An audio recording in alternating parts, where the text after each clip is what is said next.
तो नमस्कार दोस्तों, आप सभी का स्वागत है हमारे इस YouTube चैनल टोटल लर्निंग में। तो फ्रेंड्स, जैसा कि आपको मैंने टेलीग्राम पे पहले ही अपडेट कर दिया था कि आज दोस्तों जो 8 बजे का क्लास होने वाला है उसमें हम लोग पैरामेडिकल 2020 का इंपॉर्टेंट क्वेश्चन देखेंगे जो कि प्रीवियस ईयर है 2020 में पूछेंगे, प्रश्न को देखेंगे।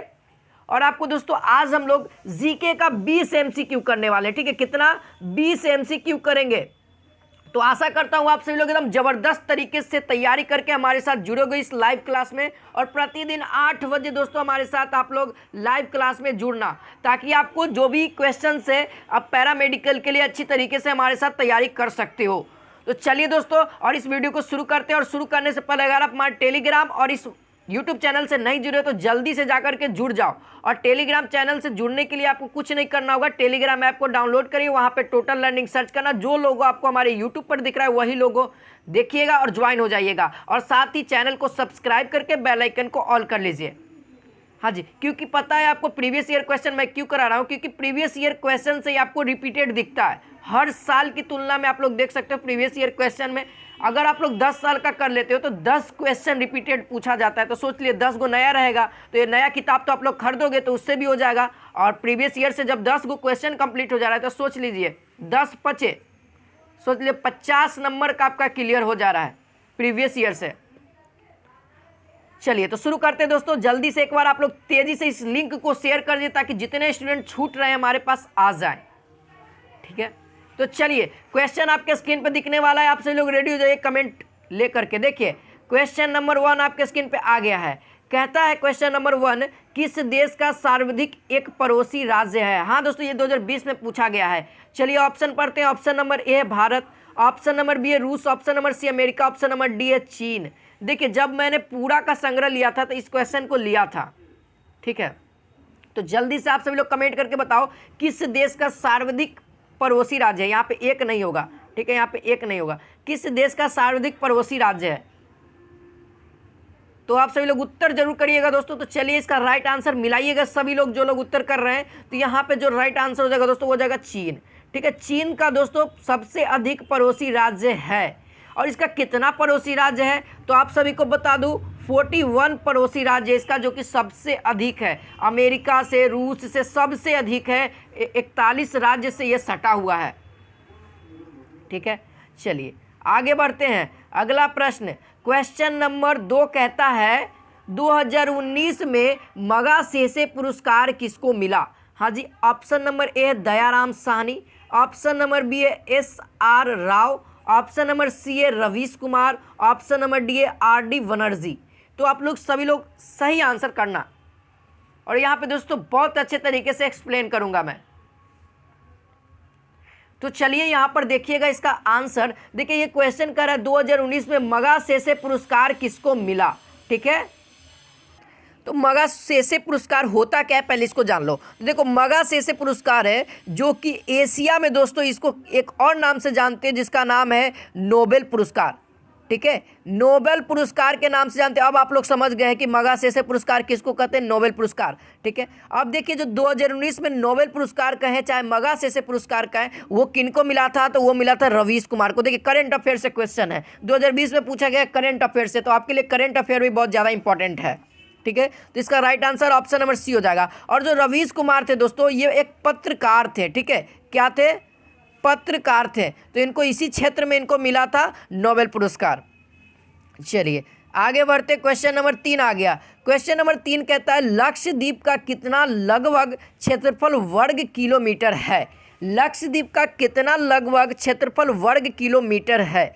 देखिए अब ये क्वेश्चन आपको जीके का जो कि भूगोल से होता है उससे आया हुआ है, तो ये भी इंपॉर्टेंट है। ऑप्शन पढ़ते हैं। Option number A 33.35 kilometre square, option number B है 23.89 kilometre square, option number C पर पढ़ते हैं 32.62 किलोमीटर स्क्वायर, और ऑप्शन नंबर डी है 30.0 किलोमीटर स्क्वायर।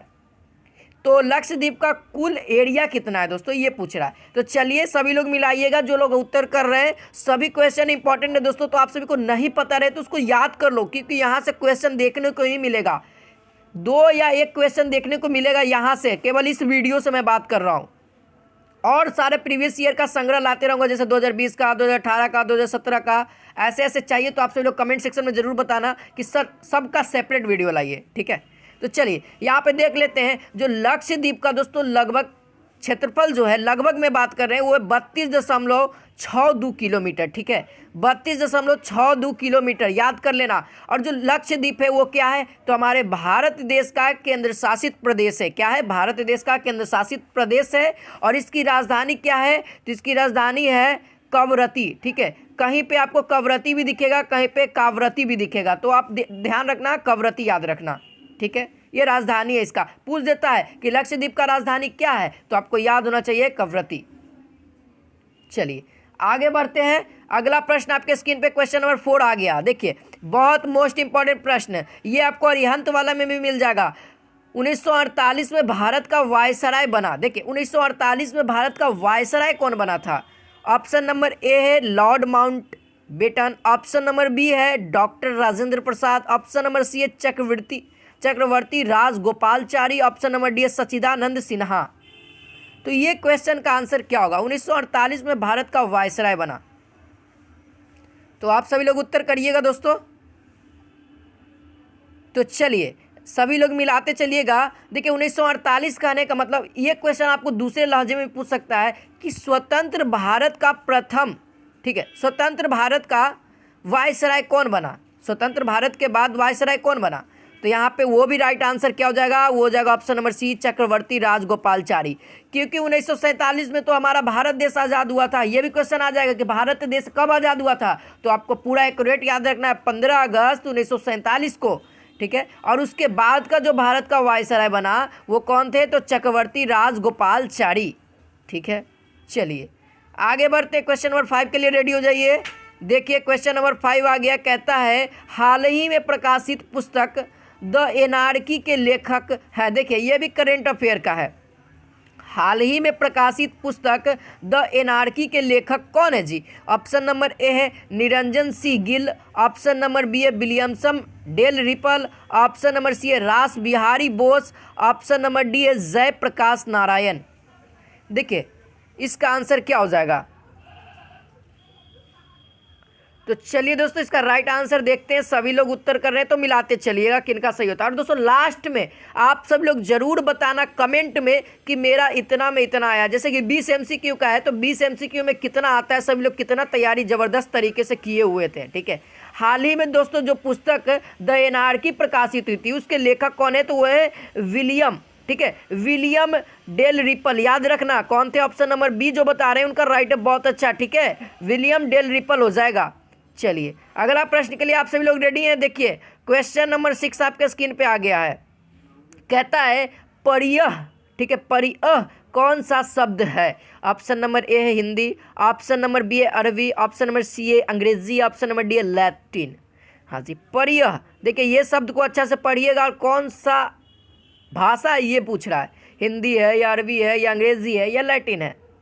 इस तरीके से क्वेश्चन आपको जीके में पूछा है दोस्तों। तो चलिए यहाँ पे मिलाते हैं आंसर, सभी लोग मिलाते चलिएगा। तो यहाँ पे क्या हो जाएगा राइट आंसर, यहाँ पे क्या हो जाएगा राइट आंसर दोस्तों, तो वो हो जाएगा जो लोग ऑप्शन नंबर डी बता रहे हैं उनका राइट है, बहुत अच्छा। क्या हो जाएगा, लैटिन भाषा है, ठीक है।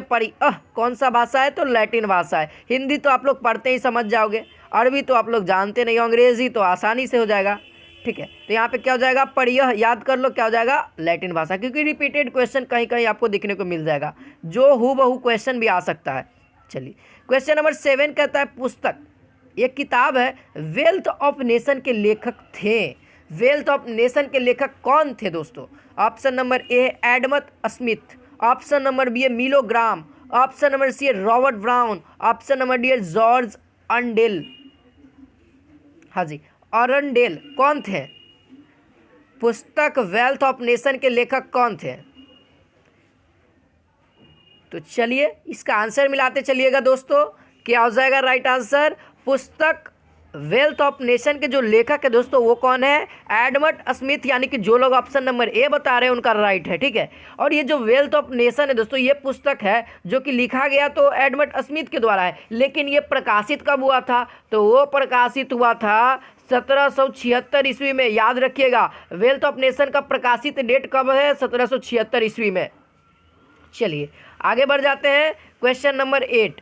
क्वेश्चन नंबर 8 कहता है सीपी राय एक थे। देखिए सीपी राय कौन थे? ऑप्शन नंबर ए है अर्थशास्त्र के प्रवक्ता थे, ऑप्शन नंबर बी है रसायन शास्त्र के प्रवक्ता थे, ऑप्शन नंबर सी है जीव विज्ञान के प्रवक्ता थे, या ऑप्शन नंबर डी हिंदी के प्रवक्ता थे। सीपी राय, आप लोग नाम जानते होंगे सीपी राय सर का, तो चलिए बताइए जल्दी से आंसर। तो चलिए जल्दी से बता दीजिए आप सभी लोग कमेंट करके आंसर। तो चलिए मिलाते चलिएगा आप सभी लोग। देखिए यहाँ पे जो सर सीपी राय थे वो एक दोस्तों रसायन शास्त्र के प्रवक्ता थे, यानी कहने का मतलब रसायन शास्त्र के प्रोफेसर थे, ठीक है। क्या थे? वो एक प्रोफेसर थे। प्रोफेसर ही क्या करता है? खोज करता है, उसके बारे में रिसर्च वगैरह करते रहता है। तो यहाँ पे ऑप्शन नंबर 20 का राइट हो जाएगा, ठीक है। चलिए क्वेश्चन नंबर 8 की ओर बढ़ते हैं। क्वेश्चन नंबर 9, हाँ सॉरी क्वेश्चन नंबर 9 आ गया। क्वेश्चन नंबर 9 कहता है बिहार के किस उपद्रवी नेता ने हुमायूं को हराया? हाँ जी, वो बिहार का ही निवासी था। वो कौन सा नेता था जी जो हुमायूं को हरा दिया था? ऑप्शन नंबर ए है Sher Shah Suri, option number B है शिवाजी, ऑप्शन नंबर सी है Maharana Pratap, option number D Krishnadeva Raya. हाँ जी, बिहार के किस उपद्रवी नेता ने हुमायूं को हराया? ठीक है, कौन हो जाएगा दोस्तों? जो बिहार का था। तो चलिए यहाँ पे उसका राइट आंसर क्या हो जाएगा? बिहार के उपद्रवी नेता ने हुमायूं को हराया था। तो सभी लोग मिलाते चलिएगा। जो लोग ऑप्शन नंबर ए कर रहे हो बहुत अच्छा, शेरशाह सूरी इसका राइट हो जाएगा, ठीक है। शेरशाह सूरी ने हुमायूं को हराया था, ये आपको पता होगा, लेकिन ये नहीं पता था कि ये बिहार का है, ठीक है। तो अब पता हो गया कि ये बिहार का है, तो याद कर लीजिए। चलिए आगे बढ़ते हैं दोस्तों। चलिए क्वेश्चन नंबर 10 आ गया। क्वेश्चन नंबर 10 कहता है किस गुरु को औरंगजेब ने मार डालने का हुक्म दिया? देखिए औरंगजेब बहुत ही खत्म राजा था, ठीक है, बहुत ही खराब राजा था दोस्तों। इसके बारे में तो चर्चा ही नहीं करूंगा, एकदम बहुत बेकार। संभा महाराज को आप लोग जानते होंगे, शिवाजी का बेटा, ठीक है। संभाजी महाराज शिवाजी के बेटा थे। इन्होंने उनका पूरा पाटे पाट कटवा दिया था, ठीक है। पाटे पाट एकदम गोर हाथ उंगली सब चीज़ काट करके नदी के किनारे फेंक दिया था। किस लिए? तो केवल अपनी रियासत को देने के लिए। सोच लीजिए, इतना ये निर्दयी था। चलिए यहाँ पे पढ़ते हैं। ऑप्शन नंबर ए गुरु बाबा फरीद, ऑप्शन नंबर बी है Guru Granth Sahib, option number C है Guru Tegh Bahadur, option number D इनमें से कोई नहीं। तो चलिए देखते हैं दोस्तों इसका राइट आंसर। किस गुरु को औरंगजेब ने मार डालने का हुक्म दिया था? तो वो थे गुरु तेग बहादुर, ठीक है। अब गुरु तेग बहादुर को इन्होंने तो मारने का हुक्म दिया था और मारे गए भी थे। अब ये जो थे ये सिख धर्म के छठे गुरु थे, ठीक है। कितना थे? छठवें गुरु थे। और इनका जो गुरु ग्रंथ साहिब होता है सिख लोग का, बहुत ही पवित्र ग्रंथ है, उसमें दोस्तों इन्होंने 115 गो पद लिखा हुआ इनका सम्मिलित किया गया है। जो गुरु ग्रंथ साहिब होता है उस ग्रंथ में इनका 115 गो पद लिखा हुआ है, ठीक है। चलिए छठे गुरु थे, ये याद रखिएगा। चलिए क्वेश्चन नंबर 11 दोस्तों कहता है गिलहरी के निवास स्थान को कहते हैं। अब देखिए गिलहरी के निवास स्थान को हम लोग क्या कहते हैं? ऑप्शन नंबर ए है कोटर, ऑप्शन नंबर बी है अस्तबल, ऑप्शन नंबर सी है घोंसला, ऑप्शन नंबर डी इनमें से कोई नहीं। क्या होगा राइट आंसर? आप सभी लोग उत्तर करके जरूर बताइए। ऐसा क्वेश्चन पूछता है आपके एग्जाम में। तो चलिए देखिए जो गिलहरी होता है दोस्तों वो आप लोग देखेंगे कि ज्यादातर पेड़ पे रहते हैं, ठीक है, ज्यादातर पेड़ पे रहते हैं। तो यहाँ पे जो लोग ऑप्शन नंबर ए कोटर बता रहे हैं उनका राइट है, ठीक है। अब देखिए गिलहरी दो प्रजाति के होते हैं, एक जमीन के अंदर रहने वाले, एक पेड़ पर रहने वाले। तो यहाँ पे जो आपका आंसर हो जाएगा वो हो जाएगा पेड़ पर रहने वाले। अधिकतर जो प्रजाति होती है गिलहरी के वो पेड़ पर रहते हैं। पेड़ पर क्या होता है? पेड़ ऐसे रहेगा, इसके अंदर बिल कर देते हैं और इसी में रहते हैं। यहाँ पे उनको खाना रखने का जगह सब चीज़ बन जाता है, वो लोग संरक्षित रखते हैं अपने खाने को और उसी को खाते रहते हैं। तो इस जो छेद को हम लोग क्या कहते हैं? कोटर कहते हैं। पेड़ में जो छेद होता है उसको हम लोग कोटर कहते हैं। तो उसका वो निवास स्थान हो गया गिलहरी का, ठीक है। चलिए आगे बढ़ते क्वेश्चन नंबर 12 की ओर। देखिए क्वेश्चन नंबर 12 कहता है 1 इंच बराबर होता है। हाँ दोस्तों, ये सब प्रीवियस ईयर क्वेश्चन है, यानी 2020 का हम लोग कर रहे हैं। ऑप्शन नंबर ए है 2.54 सेंटीमीटर, ऑप्शन नंबर बी है 25.54 सेंटीमीटर, ऑप्शन नंबर सी है 0.25 सेंटीमीटर और ऑप्शन नंबर डी इनमें से कोई नहीं। देखिए 1 इंच बराबर क्या होता है, 1 मिलीमीटर बराबर क्या होता है, 1 किलोमीटर बराबर क्या होता है, इस सब आपको याद रखना है। ठीक है, इस सब को याद रखना है। देखिए इस तरह से भी मापन से भी क्वेश्चन आ रहा है, 1 मिलीमीटर में कितना सेंटीमीटर होगा, या 1 मीटर में कितना सेंटीमीटर होगा, या 1 केजी में कितना ग्राम होगा, इस सब को क्लियर रखना है। ठीक है, या 1 फीट में कितना इंच होता है ये भी ध्यान रखना है। तो आपको पता होना चाहिए 1 फीट में 12 इंच होता है। कितना होता है, 12 इंच होता है, 12 इंच होता है, नहीं हाँ 12 इंच होता है। ठीक है, 12 इंच को हम लोग क्या कहते हैं, 1 फीट कहते हैं, ये सब याद रखिएगा। अब देखिए जो 1 इंच सेंटीमीटर में कितना हो जाएगा दोस्तों, 1 इंच जो सेंटीमीटर में होता है वो 2.5 सेंटीमीटर के बराबर होता है। तो देखिए 2.5 आपको कहाँ दिख रहा है, 2.54 सेंटीमीटर। जो लोग ऑप्शन नंबर ए बता रहे हैं उनका राइट है। ठीक है, अब देखिए ये तो रहा सेंटीमीटर में। अब मान लो ऑप्शन में आपको मिलीमीटर में दे देता, तब क्या करते हैं, तो कुछ नहीं करते, 10 से और डिवाइड कर देते हैं। 10 से क्या करते और डिवाइड कर देते इसमें। अब 10 से और डिवाइड करते तो 25.4 mm हो जाता। तो आपको ये वाला ऑप्शन में दिखता है, इसको मार देते हैं। अगर मीटर में पूछता, ये तो रहा सेंटीमीटर में, यदि मीटर में पूछता तब क्या करते, 100 से मल्टीप्लाई कर देते। 100 से मल्टीप्लाई कर देते तो कितना होता, 1 इंच में डिवाइड कर देते 100 से। 100 से क्या करोगे, डिवाइड कर दोगे। ठीक है, सॉरी मल्टीप्लाई मैंने कर दिया। जब इसको सेंटीमीटर को हम लोग मीटर में बदलेंगे तो क्या कर देंगे, 100 से डिवाइड कर देंगे तो कितना होता है, 0.0254 मीटर, इतना बराबर 1 इंच होता है दोस्तों, याद रखिएगा। ठीक है, चलिए आगे बढ़ते। क्वेश्चन नंबर 13 आ गया। क्वेश्चन नंबर 13 का फटाफट आप सब लोग आंसर करिए। कहता है जमाइका का राष्ट्रीय खेल है। हाँ जी, जमाइका का राष्ट्रीय खेल कौन है। Option number A hockey, option number B cricket, option number C football, option number D badminton. देखिए जमाइका आप लोगों को याद होना चाहिए, जमाइका का राष्ट्रीय खेल। देखिए यानी कि देश विदेश का जो खेल होता है उससे भी क्वेश्चन पूछा हुआ है। यहाँ से दोस्तों हम लोग क्वेश्चन को जब भी करेंगे तो पैटर्न को देखेंगे। ठीक है, मैं आपको पैटर्न को दिखाते चलूंगा कि इस टाइप से क्वेश्चन पूछा जाता है। तो पूरे एंड तक बने रहना, और हो सके तो वीडियो को शेयर और लाइक कर देना। आप सभी लोग अपने दोस्तों के पास, बहन भाई के पास, जो लोग पैरामेडिकल की तैयारी कर रहे हैं उनके पास शेयर कर दो, क्योंकि ये सीरीज उनके लिए बहुत ज़्यादा इंपॉर्टेंट है। तो चलिए देखते हैं दोस्तों, जमाइका का जो राष्ट्रीय खेल होता है वो होगा, क्या होगा, क्रिकेट होगा। ठीक है, आप लोगों को पता होना चाहिए क्रिकेट भारत का राष्ट्रीय खेल नहीं है। ठीक है, क्रिकेट भारत का राष्ट्रीय खेल नहीं है। तो राष्ट्रीय खेल किसका है, तो वो जमाइका का। अब देखिए जो भारत का राष्ट्रीय खेल क्या है दोस्तों, ये भी पूछ देता है कि भारत का राष्ट्रीय खेल क्या है। भारत का राष्ट्रीय खेल क्या है, तो इसको बताइए। आप सभी लोग कमेंट में जरूर बताइए, जल्दी से बताइए। तो भारत का राष्ट्रीय खेल क्या है, क्या हो जाएगा, हाँ जी क्या होगा, वो होगा हॉकी। क्या होगा दोस्तों, वो हो जाएगा हॉकी, यानी कि ऑप्शन नंबर ए इसमें राइट हो जाएगा भारत का। ठीक है, हॉकी हो जाएगा। अब यहाँ पे पूछ देगा कि भारत का राष्ट्रीय पशु कौन है। भारत का राष्ट्रीय पशु कौन है जी, तो आपको याद होना चाहिए। चलिए इसको भी मैं बता दे रहा हूँ, क्या होगा, वो हो जाएगा बाघ। ठीक है, बाघ याद रखना, क्या हो जाएगा, बाघ हो जाएगा। अगर राष्ट्रीय फूल की बात करें, यहाँ पे भारत की सब बात करना, राष्ट्रीय फूल का भारत का कौन सा है, तो वो है कमल।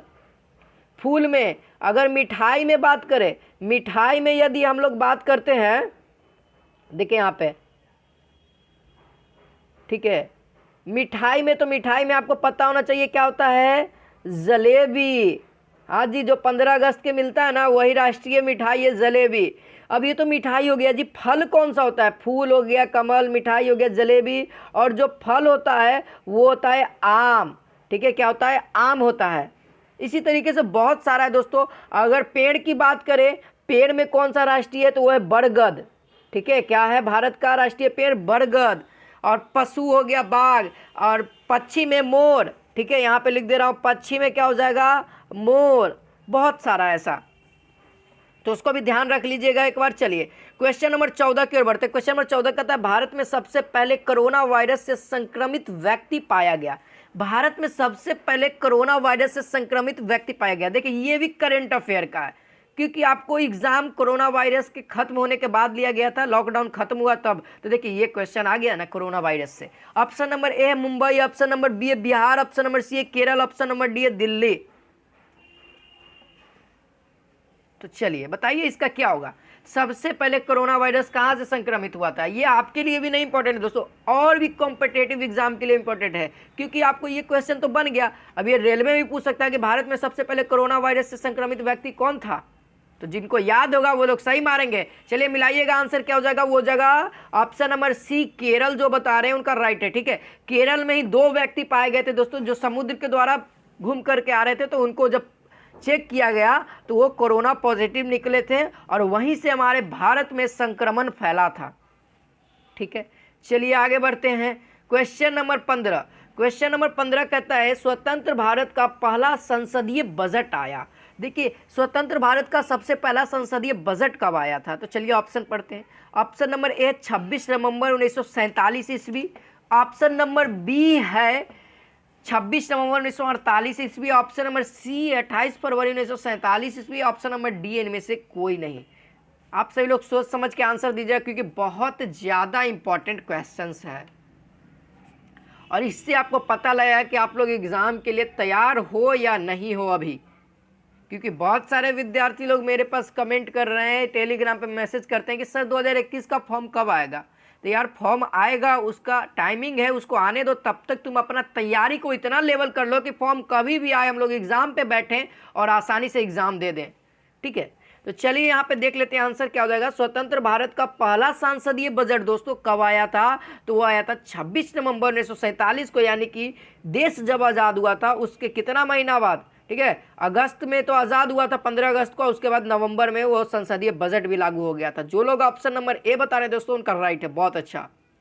चलिए क्वेश्चन नंबर 16 की ओर बढ़ते हैं दोस्तों। देखिए क्वेश्चन नंबर 16 कहता है इराक का पुराना नाम क्या था? देखिए इस तरह से, यानी देश का पुराना नाम भी आ गया है। तो देश विदेश से क्वेश्चन आ रहा है, इसको ध्यान रखिएगा। ऑप्शन नंबर ए है मोसोपोमिया, ऑप्शन नंबर बी है मेसोपोमिया, ऑप्शन नंबर सी है कंबोडिया, ऑप्शन नंबर डी है इनमें से कोई नहीं। तो देखिए यहाँ पे आप सभी लोग को तो कंबोडिया होगा नहीं, अब होगा भैया ए बी सी और डी में डाउट है। ए बी और डी में डाउट है, कंबोडिया तो होगा नहीं, खुद एक तरह से देश है।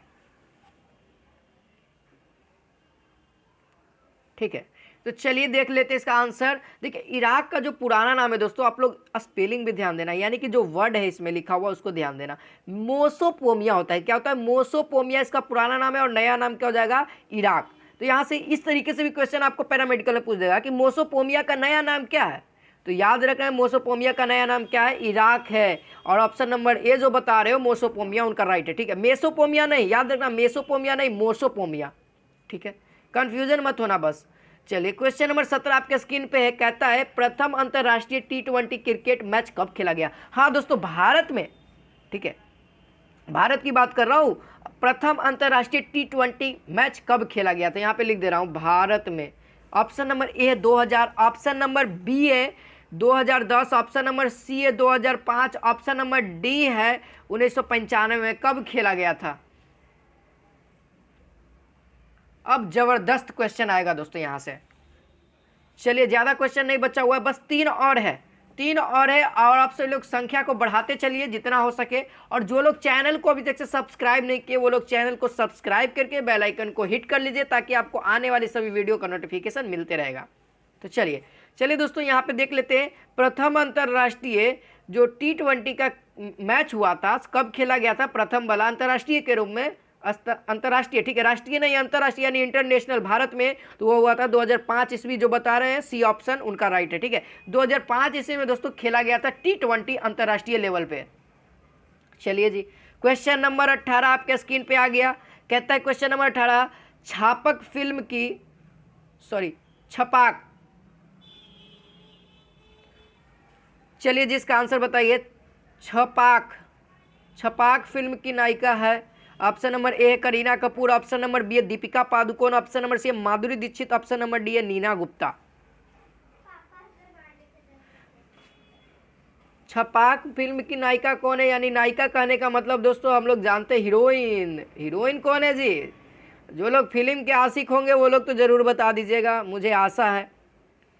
छपाक मूवी की जो नायिका है, हीरोइन जिसको हम लोग कहते हैं, वो कौन है? आपको हीरो भी पूछ सकता है, लेकिन यहाँ पे तो अभी नायिका पूछा है। तो चलिए इसका आंसर देख लेते हैं। सभी लोग उत्तर कर रहे हैं, तो यहाँ पे राइट आंसर क्या हो जाएगा?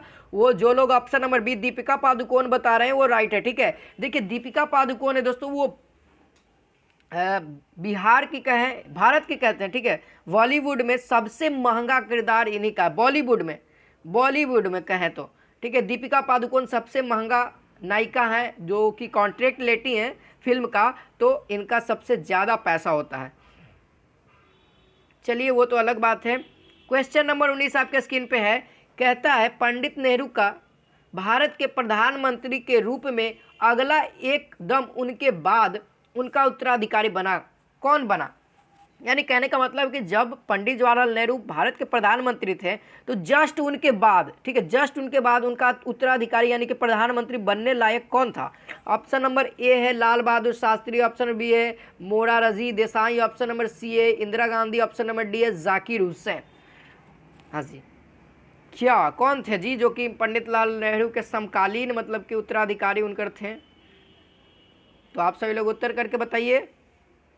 तो चलिए देखिए यहाँ पे क्या हो जाएगा राइट आंसर, तो हो जाएगा इंदिरा गांधी। ठीक है, इंदिरा गांधी थे जो कि ऑप्शन नंबर सी जो बता रहे हैं उनका राइट है। ठीक है, उनके उत्तराधिकारी बने थे, प्रधानमंत्री बने थे। आपको पता भी है कि इंदिरा गांधी प्रधानमंत्री थे हमारे देश के, भारत देश के। चलिए आगे बढ़ते हैं, क्वेश्चन नंबर 20 और लास्ट। क्वेश्चन नंबर 20 और लास्ट है दोस्तों। क्वेश्चन नंबर 20 कहता है कौन सा जगह सिटी ऑफ ड्रीमिंग स्पाइडर्स के नाम से जाना जाता है? देखिए इस क्वेश्चन में बहुत सारे विद्यार्थी लोग गलत भी किए थे और बहुत सारे विद्यार्थी लोग सही भी किए थे। तो चलिए इस बार कितने विद्यार्थी लोग सही करते हैं? तो देखिए कौन सी जगह है जो सिटी ऑफ ड्रीमिंग के स्पाइडर्स के नाम से जाना जाता है? तो चलिए दोस्तों सभी लोग उत्तर मिलाते चलिएगा। जो लोग आंसर कर रहे हैं, जो लोग नहीं कर रहे हैं, उनको तो भाई ऑप्शन सुनना है, राइट आंसर जान लीजिए, आप लोग तैयारी में लगे रहिए।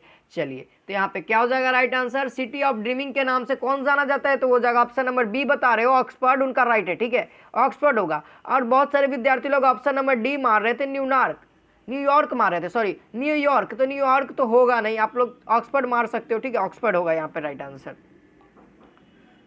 चलिए दोस्तों आज के लिए बस इतना ही रखते हैं, तो मिलते हैं नेक्स्ट वीडियो में। आप लोग कमेंट करके बताना कि आपका कितना सही हुआ है, कितना में कितना आप लोग लाएं, और वीडियो को लाइक नहीं किए तो लाइक और शेयर कर देना। तो जय हिंद, जय भारत।